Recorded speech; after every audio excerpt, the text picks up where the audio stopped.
a title that has really captivated my attention is Forspoken. This is a title, guys, that to me shares a number of very intriguing elements, and I want to go ahead and break down everything that we know so far about this title. I'd love to hear your thoughts about it in the comment section down below. What are you guys expecting to get out of Forspoken, an up-and-coming title, guys, that is sure to, surprise us, I think, in ways, and has some very interesting psychological elements potentially to it. So let's get into it.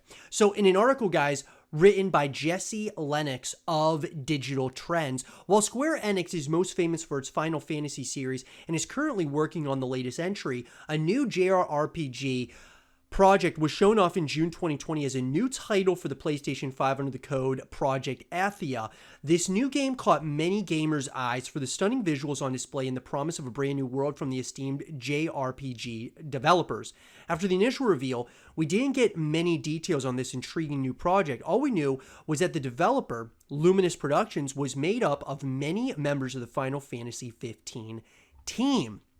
So let's talk about Forspoken, guys. Let's talk about the release date and things of that nature. It took a while for us to get a rough estimate on when we will actually be able to play Forspoken ourselves, but at the PlayStation Showcase in September 2021, it was officially announced that Forspoken was targeting a spring 2022 release date. Square Enix was able to narrow that release date down to May 24, 2022 during the 2021 Game Awards. So the Game Awards is really where I got more of, obviously we all got more of an in-depth look here at what this is all going to be about. They've been kind of teasing us with the footage, of course, guys, over the course of time here, and starting at the PlayStation Showcase, and now of course the Game Awards, which is very, very exciting. Let's just put it this way: you got to take the release date with a pinch of salt, simply because so many games are getting they're given this release date or this release date window, and as we get closer, they get pushed back for a number of reasons. Obviously, guys, we're in this post-pandemic period, and a lot of companies are still trying to figure things out, whether that means a lot of, of the individuals, employees of these companies are still working from home. Obviously, projects seem to not be going as quickly as it normally should. Maybe it's just the industry as a whole is just kind of obviously just taking longer to get games out. Obviously, games are costing more money. They're taking more time. Obviously, so many more options for gamers out there. So you want to make sure that you really take your time when it comes to making your game. And I would be totally okay with Forspoken moving off the May 24, 2022 release date if that means that the game is going to be more polished and better. Now, if it's perfectly fine, May 24th, I would absolutely love to get my hands on it, guys, and try it. I would want to try it right now if it were ready. As far as the platforms go, there's been a lot of talk about this in the community, guys. This game has been tied to Sony ever since it was first revealed, and Square Enix also has a long history with this platform holder. So Forspoken being a console exclusive was a safe assumption. By reading the fine print at the end of one trailer, we got all the important details. Yes, Forspoken will be a console exclusive for the PS5, but with some asterisks. First, it will also be coming to PC at the same time as confirmed during the Game Awards. Secondly, exclusivity is not permanent. The text states that it won't be made available on the other platforms for at least 24 months from its release date. That's a very long time to wait for a game if you're looking forward to this game on an Xbox platform, but at least it isn't a permanent exclusive, which is really interesting to me. We're seeing more and more titles become console exclusives, and part of me wonders if Sony's thinking about doing this, like where they don't make it a permanent exclusive, because they kind of want to give the nod to Xbox, and maybe they want Xbox to give the nod back, because Xbox, as we know, purchased Bethesda, of course, the holders of the Elder Scrolls, amongst a number of other games. So many other exclusives are coming out of Xbox, actually way more so than that of PlayStation. And so I'm wondering if Sony's a little bit, trying to almost give a truce to Xbox to say, hey, maybe, in 24 months, can people who have PlayStation get access to the Elder Scrolls? Because we all assume that that's going to be exclusive to Xbox, as well as Fable, as well as so many other titles that are coming out on the Xbox.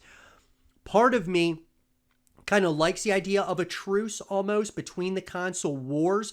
But at the same time, from a business perspective, I don't know if it makes a lot of sense. That would almost be like, Amazon saying, hey, can we have the rights to your Netflix, series, that being like Stranger Things or Ozark or something? Can we have access to it after 24 months? I don't think Netflix would allow that. And the same thing vice versa, like Netflix going to Amazon saying, hey, can we have your Lord of the Rings series 24 months later?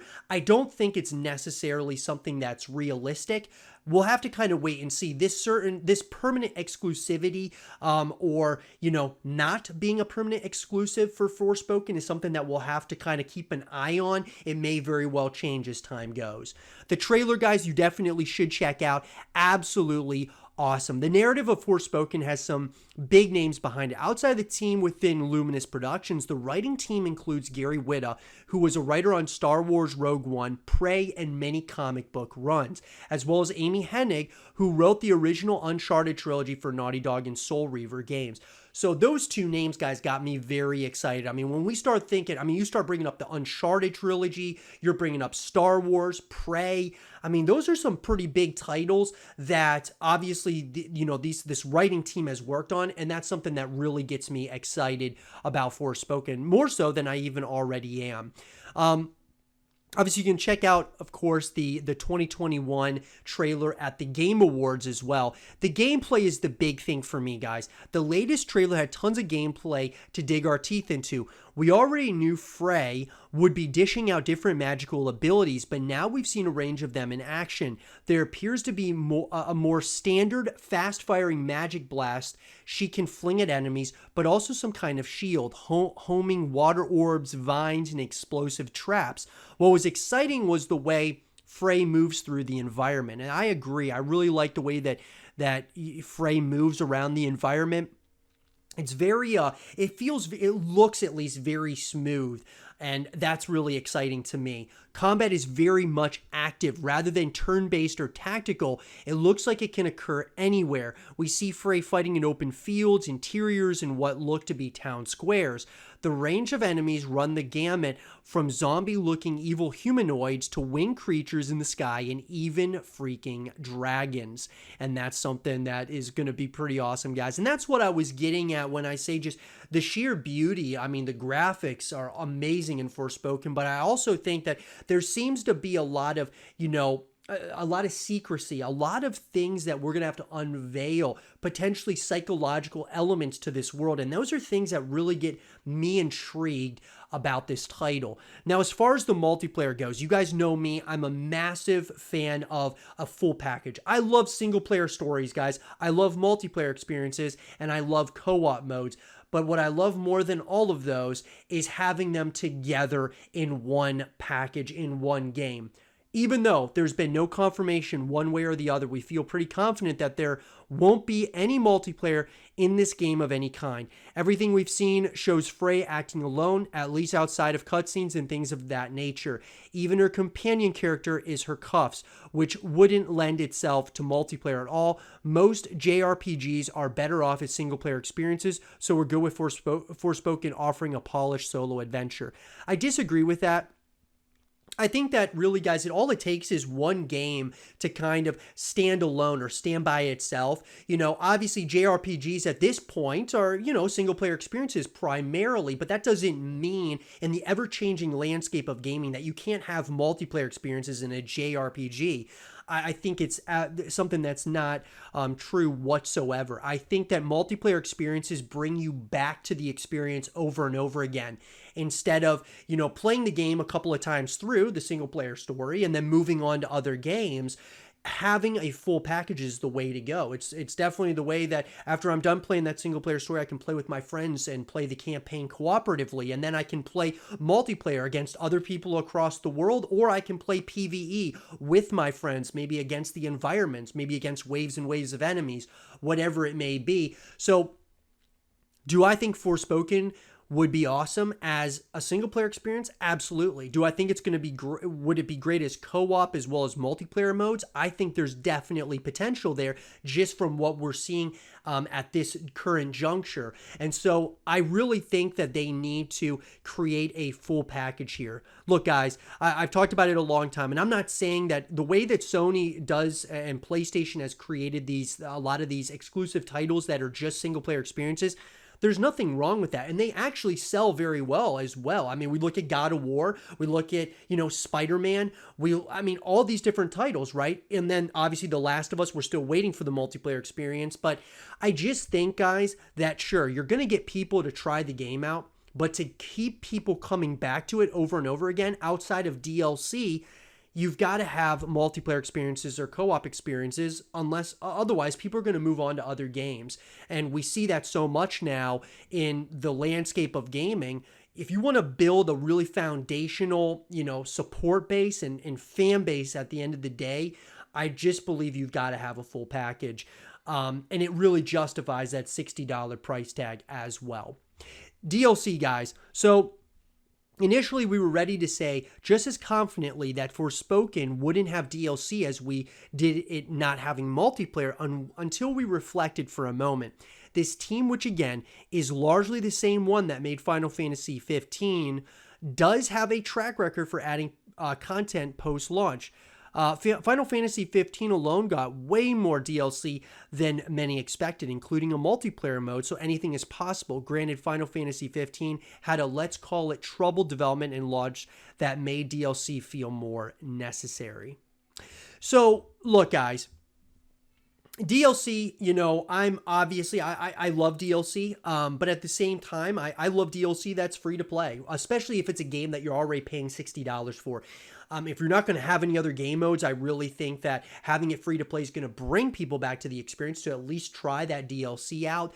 Adding a multiplayer mode at that point would be great, but I think adding it at the very beginning just makes total sense at the end of the day. So DLC to me is not so much really a thought until after the game releases and you kind of see how the narrative plays out and see what other modes there are outside of the single player story.